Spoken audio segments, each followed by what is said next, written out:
But no, we like to give a warm Stuart Heights welcome to the very lovely and exciting Sarah Dow.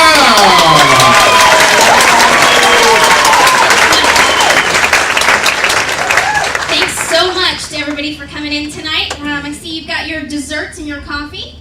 That's caffeine and sugar, our Christian drugs of choice. You got your forks and your styrofoam cups, or our paraphernalia. So again, thanks so much for coming out. Is everybody ready to laugh tonight? Yeah.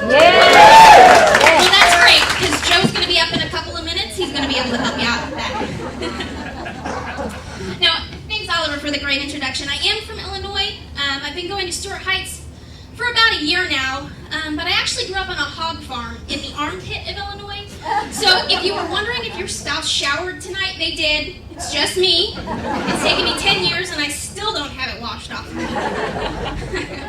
So when I moved to Chattanooga about 3 years ago, I immediately went on a quest to find a church. And I did what we affectionately refer to as church shopping. Do you know this term?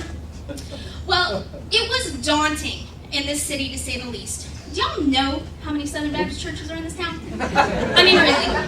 And if you don't, I can help you figure it out.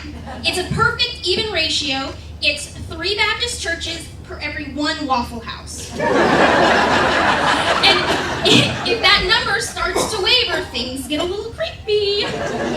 So when it comes to shopping, you know, I busted out of the amateur leagues and moved straight into the professional ranks years ago.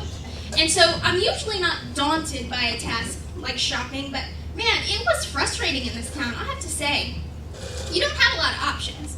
I mean, you can ask your coworkers if they go to a church and whether or not their church serves coffee in the foyer before service. If they do, you put it on your list. You can do the drive-by window shopping. See what kind of cars are in the parking lot, see what kind of riffraff is out in front. Or you can just get real bold and actually attend, but you know, I was here by myself and I was going alone, and it can be kind of intimidating. So what I resorted to was a very helpful thing called online shopping. Now it seems like it would be okay, but it actually wasn't that helpful, because the way I started out was that I picked the churches that I was going to attend the exact same way that I pick my sports teams, by who has the prettiest website. You know, and for years I've been picking my sports teams based on who has the snazziest jerseys, and that's not working out for me. And so I don't know why I thought it would work with church, but so anyway, that wasted a couple of months. And then I stumbled across something. I don't know if you're familiar with church websites, but most of them have a little section called staff members. And so you pull it up. They've got all their staff listed. They've got a nice little bio, how long they've been at the church, what their ministry is. They like long walks on the beach, candlelit dinners. And right next to that, you know where I'm going with this, ladies? A picture. Exactly. The only thing that would have been more helpful is if they'd taken the pictures with the guys doing this, so I could see whether or not they were wearing a wedding ring. That would have been really, really helpful. So my strategy completely changed, and I decided to pick my churches based on who had the hottest worship leaders. I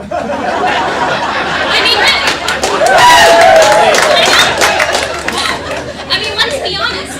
How do you think I ended up here at Stuart Heights? Just 2 words, ladies. Tony Carroll.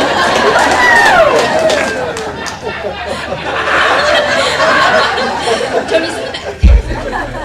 So I'm really loving Stuart Heights, and I know you think she was looking for a Southern Baptist church. Didn't she say she was from Illinois? I know, it seems like an oxymoron, but I swear, Southern Baptist, born and raised. And I can prove it to you. I can. First of all, I've never sang the 3rd verse of a hymn in my life. First, second, and last. First, second, and last. But I've got something else to tell you that I think will prove to you that I came from a Southern Baptist beginning. As a Baptist, and as Baptists, we take baptism very seriously, as we should. It's a major milestone in life, and so major that some denominations actually commemorate it with gifts. You know, maybe a fancy new Bible, maybe some jewelry, a purity ring. Some of my friends got money. Now, I'm not sure about that. That's kind of like, congratulations, Jesus saved your soul. Here's $20.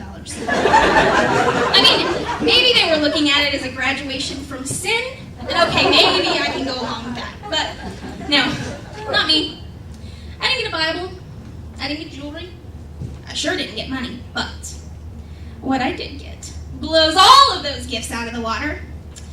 As the up-and-coming Southern Baptist girl that I was, my parents got me my very first casserole dish. It